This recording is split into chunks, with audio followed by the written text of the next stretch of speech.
tell me, is the modeling world what we see on TV? So all I know, and this is 80s and 90s stuff, I'm seeing cigarettes instead of dinner, and I'm seeing cocaine on the table. Is that a facade of the world that it actually is these days? Well, I mean, yeah, it's Hollywood. It's Hollywood. Ladies and gentlemen, coming to you from somewhere in New Zealand, it's the YouTube show with Dave Benson. Thank you, everyone. Thank you, very kind. Thank you so much. Thank you for watching. Thank you for joining us. And thank you for twisting around 6 times until you found the button that finally made this face appear right here. Yes, ladies and gentlemen, we are back for another week of the Dave Benson Show. Now, I know what you're thinking. Dave, didn't they try to cancel you? And yes, they did. But here's the thing. You can't cancel somebody that nobody's paying for. Trust me. The accountants took one look and said, that ain't going to work. So we're here. You're here. I'm here. And somehow we've managed to become the #1 independent talk show on the planet. Crazy. And before you fact check that, let me just say, 6 independent people voted from around the globe, and after they agreed, they also reminded me to advise everyone that if you say something confidently enough on the internet, well, it's basically true. We've got another fantastic episode lined up for you today. There's going to be laughs, there is going to be stories, and there's going to be at least one moment where you wonder if my Wi-Fi is held together by chewing gum and positive thinking. Spoiler alert, it is. So, grab your coffee, grab your tea, or whatever gets you through the show, and let's talk YouTube news. YouTube has rolled out 10 image community posts and smarter dubbing tools. So finally, you can share 10 photos of your cat and then watch yourself dubbed into French. They also launched the Effects Maker for Shorts, so you can design your own AR filters, which is great because nothing says serious content creator like giving yourself laser eyes during a cooking tutorial. Comment moderation got a major upgrade with bulk controls and subscriber-only commenting. Now that's fantastic because it means if you troll me now, you've got to hit subscribe first. My haters are literally growing this channel. YouTube is also testing collaboration tagging, so now you can officially name drop your mates in a video. Soon, my updates will have more tags than the suitcase at Auckland Airport. And finally, YouTube's AI can now estimate your age from what you watch. So, this means, everyone, that if you're binge-watching cat videos at 2 a.m., prepare to be flagged as a 14-year-old girl, which, let's be honest, is a step up from how my wife describes me. Back onto podcast. Man, this is crazy. There's a big shakeup. Podcast Movement has merged with Sounds Profitable in a 7-figure deal. Together, they'll host events, publish research, and let's face it, probably argue over who gets top billing on the lanyards. Wondercraft launched Wonder, an AI tool that creates entire podcasts from a chat, which is terrifying because the robots aren't just taking jobs, they're now better at small talk than me. What are we going to do? Data from Podcast Movement shows that listeners are tuning in for over 6 hours a week. That's almost enough time for me to explain the entire plot of Oppenheimer. Almost. And Lip-Sync announced they've paid out over $100 million to creators this year, which is amazing news, unless you're me. In which case, please remember to hit that subscribe button so I can afford another instant coffee. And finally, in South Africa, DSTV cancelled a couple of podcasts after unfiltered content hit live TV. Really turns out that putting podcasts on broadcast television is like playing Cards Against Humanity at your grandmother's house. It ends early, and nobody's proud of what was said. So, that's the state of YouTube and podcasting this week. New filters, new rules, and a few scandals, and still no check with my name on it. But, hey, you're here, I'm here, the internet hasn't cancelled us, let's keep going. We've got some amazing guests coming up for you today. It is one hell of a show, and I can't wait for us to get into it. So, without further ado, I would like to roll the titles. I said I want to see the Dave Benson Show, and I can't stop and never gonna let it go.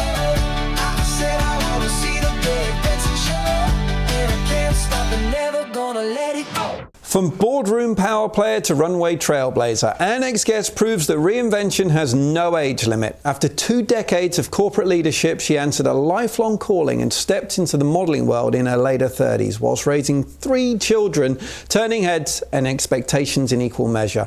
Born in Poland and raised in a small Canadian town, she navigated personal challenges, cultural barriers and small-town skepticism to build a global fashion career. Today, she's not only a fashion model, but also an entrepreneur, mentor and fitness coach, using her platform to uplift emerging talent and redefine beauty standards. With magazine covers under her belt, mentoring roles on Miss Universe Canada Western Ontario, and a mission to inspire confidence at any age, she is living proof that bold moves can happen at any stage of life. Please join me in welcoming the brilliant, resilient, and always unapologetically herself, Bozena Zag. Flip the script, steal the scene, come on. We're a magazine dream machine, oh yeah. Strike a pose, let it flow. Feel the rhythm, let it show. Step by step. Bozena, welcome. Thank you, Dave, for having me. I'm so excited. Man, it's an absolute pleasure. I have so many questions for you. Your life is absolutely fascinating. So you were originally born in Poland, and then your father escaped Poland to go to Canada. Is that right? That is correct. He did. Wow, that's a hell of a thing to do. I mean, he must have been terrified. You know what? He a lot of courage for sure. He left 3 little kids in Poland and just wanted to make a better life and left for 3 years. We did not hear from him or nothing. Jeepers. And at that time, because there's no, communications were different back then. So he wouldn't have just been able to email or give you a FaceTime or there's just nothing. No, she wasn't allowed to speak to him. He wrote letters, but it was such a communist country back then, right? Early 80s, late 76, 1980, 83. So no, there was no communication whatsoever. So my mom didn't even know where he was at. Only a few letters. They wouldn't let her communicate with him. And did he send her some money or something to say, hey, come now, get everyone over here? He did. She was trying to get passport and for her 3 little kids, because I have a sister and brother that are twins. And he's been trying for 2-3 years to bring us over to Canada, but it was hard back then. It was such a communist country and they didn't want you to leave. So he had to send money and do his work behind the scenes to get her over there. However, when she finally got the ticket and got the okay, she still didn't know if he was going to be in the airport in Montreal. She winged it because there was no communication. She just got the okay. It was through letters. It was just through letters. And it was a little sketchy then, so she didn't even know if they were legit. Jesus. But what was it like for you? Because I know you were young, so you were about 3 years old, I think. And if that's wrong, our researcher got it wrong. Yes, no, I was 6. When we left Poland, I was 6. So what was it like going from Poland to Canada? Like the difference must have been night and day. It was. I didn't speak English. So you go, right? So you go right to school and kids are not so great. They're not so nice. So it took me a while to speak English. It did. It was hard. Like when I remember it, you got teased a lot. A lot of teasing because I didn't speak. So it was tough, my mom had to, find a job right away. We were a little settled because he was there. He got set. He had a friend as well. But, I have a sister and brother that are twins. So my brother had a little bit of a disability.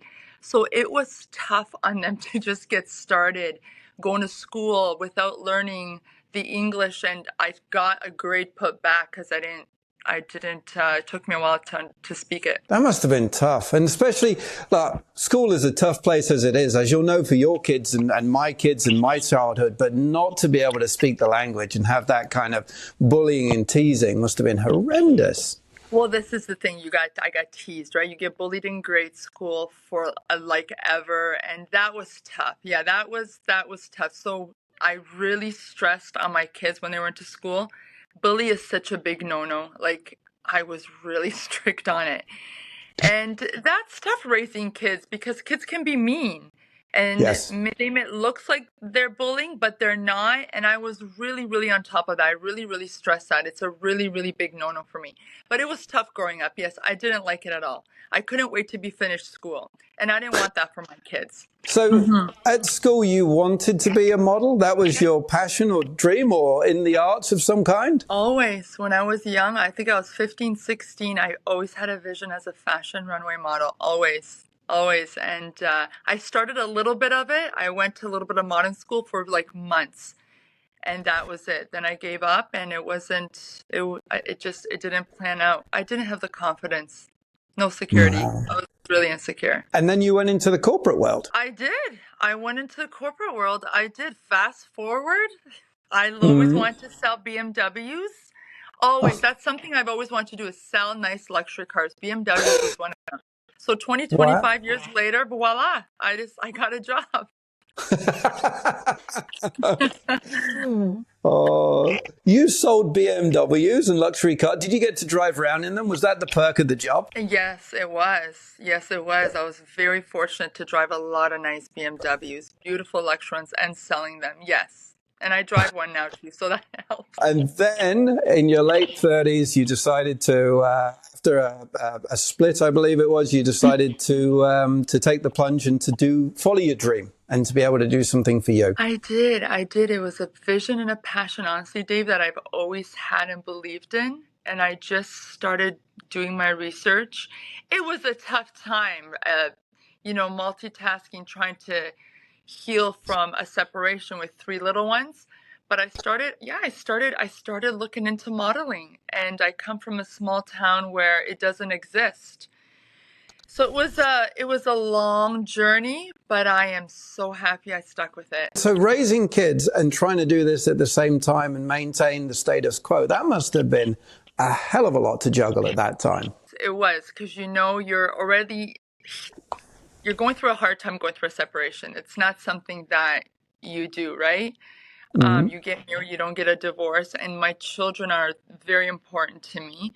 So I wasn't mentally in that right frame while I was trying to proceed with the career of modeling. I didn't even know what to do. I mean, I live in a small city where there's no modeling. So how do you do the research? I had to start networking, but it just took a longer time, and I wanted to make sure I was there for my kids as a mom as well. So I juggled and multitasked a lot, yes, to make it all work. It took years, but I did it. It must have been scary as hell I know what it's like to embark on something later in life. And I know what it's like to have people look at you and go, what are you doing? The path is this. You do this for the next 10, 20 years, then you retire, and that's it. That's all you do. You can't, that's for other people.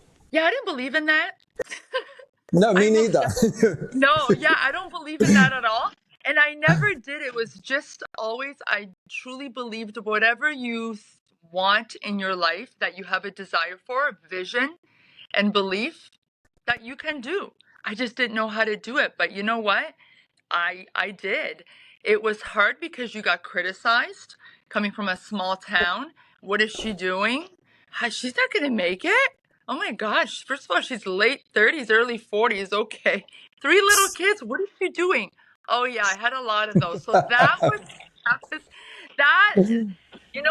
didn't give up. It just took me longer, way longer. I can imagine that there is a lot of people in your position who are sat around thinking, man, I could have done it once, but now I can't, and maybe I'll do this instead, with a lot of others influencing them, if they even start to say, stop it. You're mad. That's not for you. And your story is inspirational to others to bring them in that. Thank you. And you know what, Dave, I get a lot of messages now how inspired women and girls are. And even men, they're like, wow, somebody that has a corporate job and is following her passion and career and with her children all the time, good for you. And to just follow it and believe in it. And they're like, you're inspiring us. So I love that. I love to hear that. When you started going down the modeling journey, what did you learn? Like, I've never been a model. So what? I know it's hard to imagine. I get it. Oh, So, you're a good-looking guy. it's all the hair. But like, how do you start? What's the things you learn to begin with? Did they teach you how to stand straight or look at a certain pose? Posture form is very important just in general for anybody, but you got it. Yeah, posture form, shoulders back, chest out, stomach tucked in, butt out, arching back. It's work. It's great. And you're like that all the time. It's like a 24/7 practice. How do you feel about looking at pictures of yourself? Because from a person who has to look at a lot of editing footage of himself, I can't stand it. I hate it totally. How do you feel about it? Are you okay? No, I didn't like it at first. Of course not. I couldn't stand it. Are you kidding me? You're seeing raw edits. Raw edits. I'm like, oh God, you're learning the forms? I'm like, that's not a good form. They tell you, and you know, you don't always see. It's not always pretty because but you're practicing, right? That's why they're doing 800 to thousands of photos, so they pick the best one. But it's not, and that's where you build your confidence by seeing the raw ones and not being so hard on yourself. That takes a lot to be okay with it because you're critical. Yep. You're critical yourself. But you embrace that. Like, you're not going to be perfect at it, but you keep practicing to the form that you like, and then you feel good, and it's great. And does it make a difference with the photographer? Like, have you had multiple photographers and you're like, oh, that guy or that girl or that person's kind of weird, I don't like them, they take photos or they don't inspire or encourage? I've been really fortunate with phenomenal photographers that it clicked. The vibe was right, always there. I worked with amazing ones. They tell you, some of them are quicker than others. They go, okay, you're going to do this pose, that pose, quick, really quick. And I love that. And they get it right on. Some of them, it just takes a longer time. Maybe one. I'm going to say maybe one, maybe two, if that. Ones that we just didn't, you're not going to vibe with everybody, but I didn't like my photos. But that's one, maybe photographer to two out of so many years I didn't like the photos. The rest I loved. The vibe was amazing. Oh, they're fun. They're so different. It's great. And how old are your kids, if you don't mind me asking? So now my oldest son, Mason, is 21.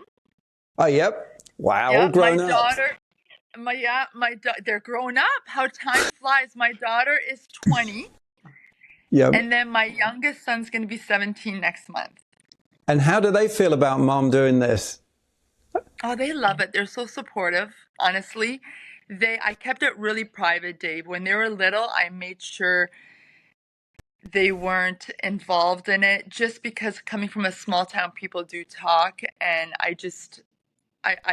they knew about it, but when they got a little bit older.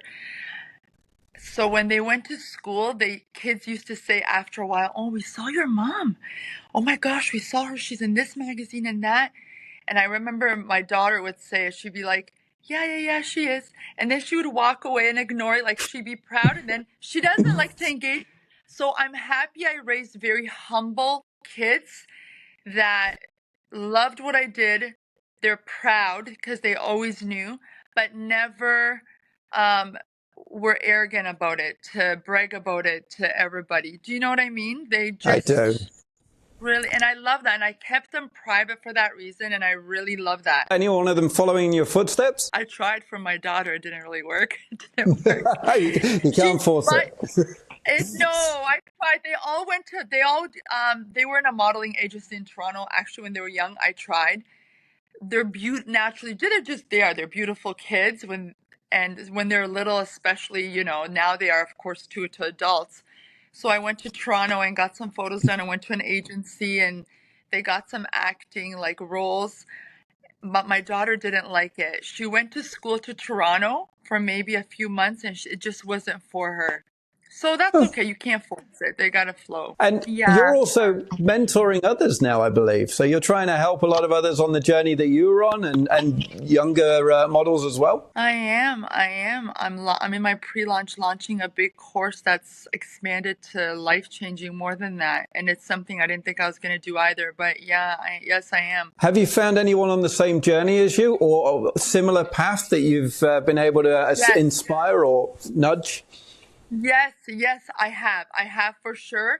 and I'm just in my pre-launch, so I'm ready to launch my big, more than a course. It's a life-changing business, and I already have more than a few people that are, when are you launching? When are you launching? Because they want to do one-on-one sessions and they want to see the course. And there's more involved in that course. Like it's not just a course. There's fashion. There's more. A lot of people are inspired because they can do a career at any age. Modeling especially, right? It's known to be meant for young, right? At a Yeah. younger age. I started older. So that's like, a lot of people don't do that. So if I could do that, and it's a passion, desire of something that I love, and they have a passion, desire either for modeling or something in that industry or any career, they at least now know when I launch that anything's possible. You don't have to be stuck at a job that you're not happy about. It doesn't matter what age you are. If you have that belief and certainty, you can do it. Tell me, is the modeling world what we see on TV? So all I know, and this is 80s and 90s stuff. I'm seeing cigarettes instead of dinner, and I'm seeing cocaine on the table. Is that a facade of the world that it actually is these days? It's Hollywood. It's Hollywood. Right? You don't have to go to those parties or get together where there's all that. Does it still happen? Fun. It does. It does. It does. Yes, you'd be surprised. It's all out there, Wow. and if you don't want to be in it, you don't put yourself in that situation. Yes, it's all out there. Jeepers. Now, I've got some fun, and it's up to you which one you want to go with. I usually do either a fast-fire question round, or for models, we have the pose. It's totally up to you. Which one do you fancy going for? Not the pose. Show me the fun stuff. All right. Okay. All right. Fast-fire questions. Are you ready? Yes. Heels or sneakers on your day off? Sneakers. Favorite fashion capital? Milan. Have you been to Milan and done modeling there? Man. I have. Was it good fun? So much fun. I love Europe. Go to before the shoot, coffee or tequila? Coffee. Most outrageous outfit you've ever modeled? Well, just something that I don't wear. Something that I don't wear that I'm not comfortable with whatsoever. That must be hard. Well, there's a couple outfits. Yeah, like you got to wear something that's just not you at all. And it's funky. And then your hair's funky. But it's fun. It's fun. But it must be hard to you're exude confidence. Yeah, you got to feel like you don't have confidence when you're in something that you're not, that doesn't look like you. Wow. But it's fun. And you got to be artistic and creative because it's for the shoot that you're doing, for the theme. So it's great. You can't, you have to be open to being uncomfortable and doing things that are out of your comfort zone. As to just looking what you're used to wearing. But So it's great. you've never had a runway where you've had like umbrellas on your arms or anything like that? I've seen that on runways. I didn't have that. No. Oh. Runway or photo shoot? Which is more fun? Photo shoots. I love runway too, but photo shoots. Something in your bag that we wouldn't expect? You know what? I don't have makeup. Really? Do you know that? I did not. If I have to do a photo, like everyday bag, Yeah. no makeup. Good No on makeup. you. Never. I swear, never. I know everyone's like, well, you don't wear no touch up when you go out. I go, no. I just go as I go. When I'm ready to go, glammed up, I go. I don't, never, ever. I got to tell you that. Wow. That's awesome. Your personal fashion no-no. Do you have a fashion no-no, like pants too high or, I don't know, shirt tucked in or? You know what? I used to think pants too high, but no, not no more. I love that look because I wear it all the time now. I just love different fashion brands. A big no-no. I mean, don't wear jogging pants, like bad jogging pants. to a grocery store or to any store. Like, I mean, nice designer jogging pants or good quality jogging pants, yes, but not ones that just look like they're pajamas. That's a big no-no. Don't go out that's a big no-no to go to public. For me, that's a big no-no. Don't go to public like that. I've seen people in grocery stores where they're wearing like jogging pants and they've got a shirt that's tucked into them with shoes on. And I'm like, that's a hell of a no-no. I don't know what's going on there. Hell of a no-no. Yeah, like wear ones at least that are like a little stylish, even if they're comfortable, but not ones that look like pajamas. That's Right? a good no-no. I like it. I'm on your side. I agree. Oh, what's the last show you binge watched? I binge watched. Oh shoot, oh my gosh, the Four Seasons. What's the Four Seasons? I've never heard of it. You know what? I haven't watched TV in a long time. I got to be honest with you. So it's been a long time since I've seen a series. But literally, that's funny you're asking me this. Like, it's been probably over a year. The Four Seasons. Yes, it's a show. Yeah, I just started this week and I just finished eight of them. It was the first series and I finished them all. Really, really good. I am the worst with naming who the actors are, I gotta tell you, but it's on Netflix. It's the Four Seasons. It's really good. I shall have a look. I shall check it out. I'm gonna put it right below so people can see what we're talking about. Yeah, it's so good. It's so good. One word that describes your modeling journey. Interesting. I'm going to change it to inspirational. Sorry. Aw, thank you. Red carpet look or cozy pajamas? I think we've answered this. I mean, I love the red carpet look too, but it's nice to be in cozy, comfy pajamas and sneakers. Ooh, most starstruck moment in your career? When I did Maxim. Was it a great experience? It was a phenomenal. The destination was, and they're actually from Maxim, New Zealand and Maxim, Australia. Oh, wow. The producer and the photographer and the cinematographer, and they did a Maximum destination, and I went to Tulum. It was like a little retreat too, and I shot with them and in their magazine and everything. It was the photographer was he's an icon to me for Maximum Photos as a photographer. He's phenomenal. He really, really is. And for 3 years, I tried submitting, and I got rejected until the end of the third year. I got accepted, and I met the producers, the photographers, and we clicked, and now I'm invited to a lot of their destinations. And It was a phenomenal shoot. Yeah, that was my dream always. One of them to shoot with them. Epic. It's epic. One thing that modeling taught you about life. Never listen to anyone to what they have to say. Never listen to anyone's opinions or criticism. Because if it's something that you love to do, you're going to do it, and you should do it. And you be authentic, so authentic. Because when you're authentic and you're humble, you get way further in life, especially in the modeling career as well. It's in any career, but in modeling, you need to stay authentic and to not take anybody's criticism whatsoever at all. At all. If it's something that you believe in, that you love, and what in yourself, and it's in your blood, and you do it, because you're going to get criticized regardless. That's just how the world works, unfortunately, right? Yeah, different people humans put their own fears. everywhere. Yeah, they do, and there's just so many different people around the world that they're gonna have their opinions, but that's none of your business. You do you.